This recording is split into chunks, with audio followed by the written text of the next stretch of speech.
इधर CM doctor Mohan Yadav ने रीवा के सैनिक स्कूल में करगिल विजय दिवस पर संबोधित किया। सीएम ने कहा कि आज का दिन अमर है। 26 जुलाई 1999 का युद्ध 60 दिनों तक चला था। भारतीय सैनिकों का पुरुषार्थ, पराक्रम, टाइगर हिल पर एक एक दृश्य दुश्मन सेना ने देखा है। हमें गर्व है कि हमारी सेना के पुरुषार्थी, पराक्रमी वीर जवानों पर, जिन्होंने उस कठिन काल में भी इतनी बड़ी चुनौतियों के बीच असंभव से लगने वाले युद्ध को पूरे जोश के साथ लड़कर विजय प्राप्त कर तत्कालीन पीएम अटल बिहारी वाजपेयी के नेतृत्व में भारत का मान सम्मान बढ़ाया है। सेना जब कुछ करती है तो थोड़ा हटके ही करती है। एक तरह से ये इनका अपना एक अलग प्रकार का शास्त्र है, अलग प्रकार का आनंद है। असंभव से असंभव काम को भी संभव कैसे करके दिखा दे। मैं आज के इस अवसर पर हमारे बीच में दो पुण्यात्माएं जिनने इस युद्ध के दरमियान अपने प्राणों की आहुतियां दी है, और वो सब असंख्य और भी बाकी सारे इस युद्ध में हताहत होने वाले सभी वीर बलिदानियों को मैं नमन करता हूं, स्मरण कर रहे हैं हम सबको उनकी शहादत को।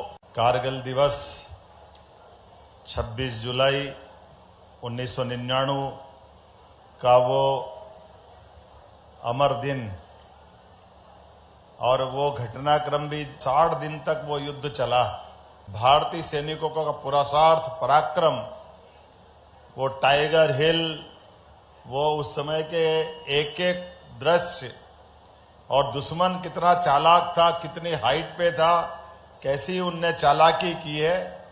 लेकिन हमें सबको गर्व है हमारी सेना पर, हमारे सेना के जवानों पर। जोरदार अभिनंदन करें हमारे सभी पुरुषार्थी, पराक्रमी वीर जवानों के लिए, जिन्होंने उस कठिन काल में भी असंभव से लगने वाले, कोई कैसे कल्पना कर सकता है, इतनी चालाकियों के बीच में भी और इतनी चुनौती, यशस्वी तत्कालीन प्रधानमंत्री स्वर्गीय अटल बिहारी वाजपेयी जी ने हमारे देश की आन बान शान के लिए जिस प्रकार से उस घटनाक्रम में अपनी भूमिका अदा की, और सेना ने उतने ही उत्साह उमंग के साथ, उतनी चुनौतीपूर्ण, मुझे मालूम नहीं ऐसी और कोई चुनौती वाली लड़ाई भारत ने तब तक इस प्रकार से लड़ी हो, जब हमारे लिए ऊपर दुश्मन है और नीचे हमारे जवान हैं।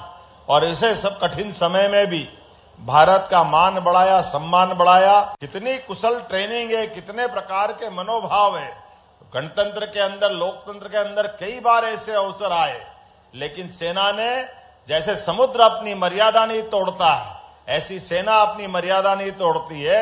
अपने लिमिटेड दायरे में दिए गए ऑर्डर का पालन करने के लिए सेना सदैव सक्षम सिद्ध हुई है। हमारा जीवन देश के काम आए, ऐसी मिसाल बने, वो भाग्यशाली लोग होते हैं, पुण्यशाली लोग होते हैं, उनको हम नमन करते हैं कि आज सब प्रकार से दुनिया का सबसे बड़ा लोकतंत्र दुनिया में अगर मस्तक ऊपर करके देख रहा है, तो उसमें सबसे बड़ी ताकत हमारे तीनों सेनाओं की है। मैं जोरदार अभिनंदन करता हूं, उन सबको प्रणाम भी करता हूं।